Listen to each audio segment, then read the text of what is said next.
Hello everybody, welcome back to our YouTube channel. Today in this video I am talking about plug power stock.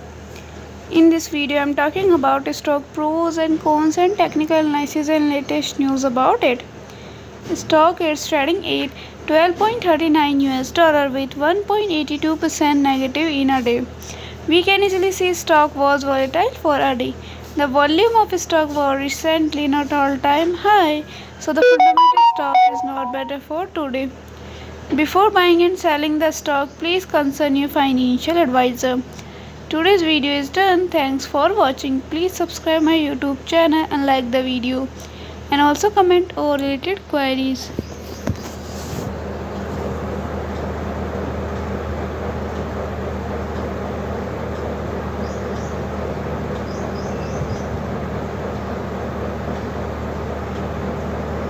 Oh my god.